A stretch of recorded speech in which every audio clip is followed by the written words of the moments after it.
জনাইছো এই মুহূৰ্তত এক বিশেষ খবৰ ৰূপহী হাতৰ গৰাজানত ভয়ংকৰ হত্যাকাণ্ডৰ ঘটনা সংঘটিত হৈছে একেটা পৰিয়ালৰে 3জনক হত্যা দুৰ্বৃত্তই 4জনক চুকা অস্ত্ৰেৰে হানিখুচি হত্যা কৰি কৰিলে পলায়ন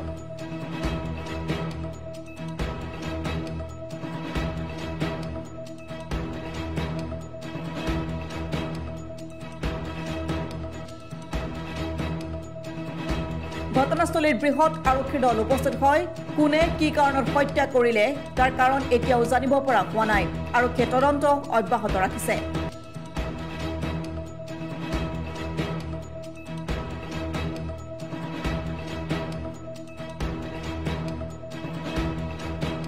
স্যাৰ আমি আগতে পাইছো এটা মানে আমি শনিবাৰে স্যাৰক পাইছো ধুনীয়া বহুত সুচিলে আমাৰ আগৰ পৰা দি দিছে এইটো মোৰ লগত মই আছো লগত আৰু বিপ্লৱ আহিছে বা সকলো আছে অতীত মানে আমাৰ শনিবাৰে হৈছে স্যাৰ আগৰ পৰা আমাৰ সমাজৰ লগত আগতো আমাৰ পৰা হেল্প কৰিছে এইটো আমাৰ আছে আৰু আমাৰ স্যার নিজেও আহিছে এসপি স্যার আহিছে সকলো আহিছে এটাই কথা যে উন্নতনকৈ যেতিয়ালৈকে এতিয়া পুংখানুপুংখ ৰিজাল্ট ওলাব তেতিয়া আমি পুংখানুপুংখ ৰিজাল্ট গাতৰ হাপ ওলাব তেতিয়া আমি ধৰা পৰিব এই সঁচা বিচাৰ কেছটো কি আছে আমি এতিয়ালৈকে কাৰো দোহাৰ কৰি লাভ নাই এটাই কথা বিচাৰ হ'ব লাগে আমি প্ৰমাণত উদ্যতকৈ এইটোৱে জনাম যে পুংখানুপুংখ বিচাৰ ওলাই এইটো উপযুক্ত শাস্তি বিহিব লাগে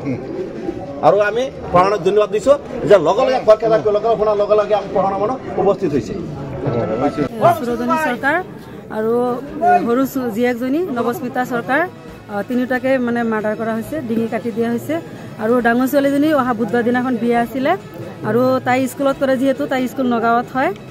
নগাঁও স্কুলত তাই কালিও স্কুল আছে তাই সোমবাৰৰ পৰা ছুটি লৈছে সেইকাৰণে কালি স্কুল কৰি তাই ঘৰলৈ আহিবৰ কাৰণে তাই নগাঁৱতে আছিলে ৰুমত আৰু সৰু ল'ৰা এটা আছে ই আজি মানে কিবা কামত ৰূপহী বজাৰলৈকে গৈছিলে সেইখিনি টাইমত ঘৰত নাছিলে আৰু যিহেতু ওচৰত প্ৰগ্ৰাম এটা হৈ আছে বেলেগ মানুহ তেনেকৈ অহা যোৱা হোৱা নাছিলে আৰু যেতিয়া আমি গম পালোঁ আহি ঘৰত দেখিছোঁ এনেকৈ 4টা লাশ পৰি আছে কিন্তু এজন আমি অচিনাকি আমি তেওঁ চিনি পোৱা নাই এটা ল'ৰা মানুহ এটা কোন হয় সেইটো আমাৰ পৰিয়ালৰ মানুহ আমি কোনেও চিনি নাপাওঁ আৰু ওচৰৰ মানুহ কোনেও এতিয়ালৈ কোনো চিনাক্ত হোৱা নাই যিজন যুৱকৰ মৃতদেহ উদ্ধাৰ হৈছে চিনি পোৱা নাই হয়তো আইডি চাইডি চালে গম পাব ছাৰসকলে আৰক্ষী লোক আহি উপস্থিত হৈছে আৰক্ষী ছাৰ এছপি ছাৰ আৰু কোনোবা যিজনী ছোৱালীৰ মানে বিয়া ঠিক হৈছিলে ক'ত বিয়া ঠিক হৈছিলে তাই বিয়া ঠিক হৈছে চাইদৰ সেই ছোৱালীজনী ক'ত আছে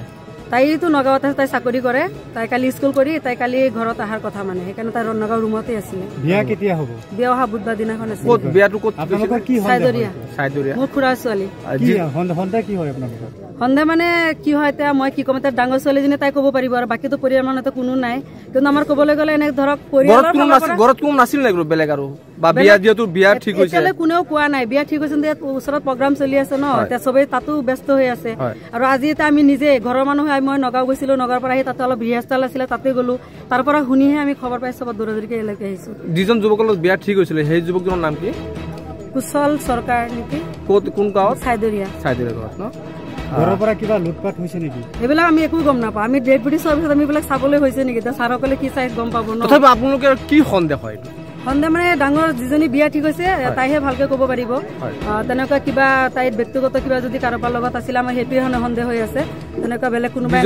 মানে বিয়া ঠিক হৈছে কিন্তু এনে বেলেগ কোনোবা তেনেকুৱা আমাৰ তেনেকুৱা সন্দেহ লগা নাই কিন্তু আগে পিছে আমাৰ তেনেকুৱা ধৰণৰ ঘটনা কোনোদিনেই হোৱা নাই আৰু আমাৰ পৰিয়ালৰ লগতো তেনেকুৱা আখেজ তেনেকুৱা জেদা যদি এনেকুৱা মাৰ্ডাৰ হ'ব বুলি আমি কেতিয়াও সপোনতো কল্পনা কৰিব নোৱাৰো আপোনালোকে কি সন্দেহ ছোৱালীজনীৰ লগত ছোৱালীজনীহে কিবা ক'ব পাৰিব তেনেকুৱা যদি কোনোবাই কিবা তেনেকুৱা কৈছিলে দম দিছে বা কিবা কৰিছে তেনেকুৱা তাই ক'ব পাৰিব ইয়াতে বেছি মই ক'ব নোৱাৰিম ঠিক আছে কওক চাওক ইতিমধ্যে আমি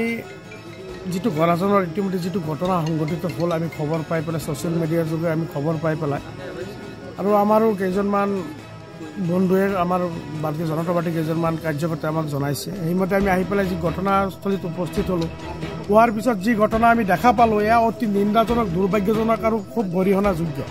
কাৰণ আজিৰ দিনত অসমত এনেকুৱা ঘটনা সংঘটিত হোৱাটো মই খুব মানে দুখ প্ৰকাশ কৰিছোঁ কাৰণ চৰকাৰ প্ৰশাসন ইমান গিজগিজাই থকাৰ পিছতো দুষ্কৃতিকাৰীয়ে এনেকুৱা ধৰণৰ ঘটনা সংঘটিত কৰিব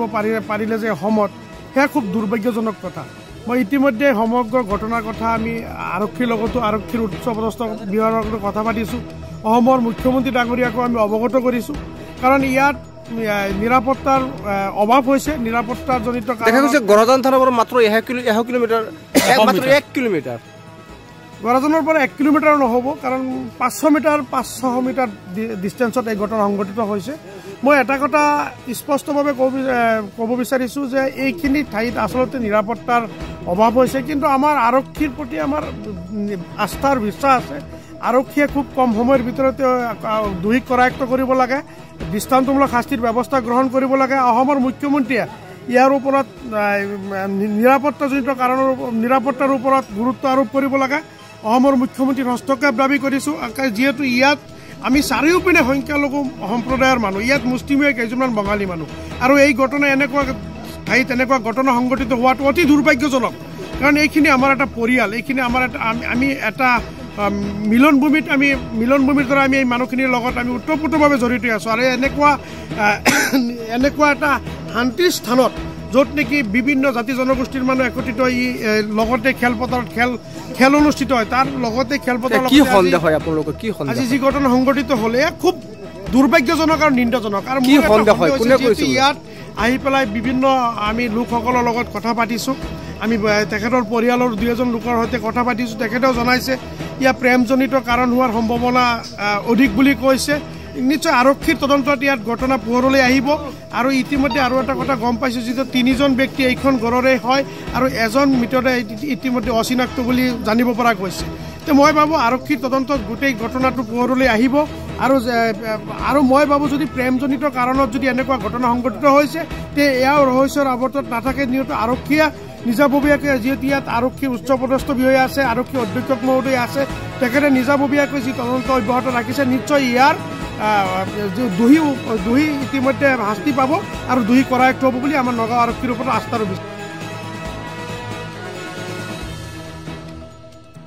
ৰূপহীহাটৰ পৰা মুজাকিৰ হুছেইনৰ ৰিপৰ্ট অসম টুডে।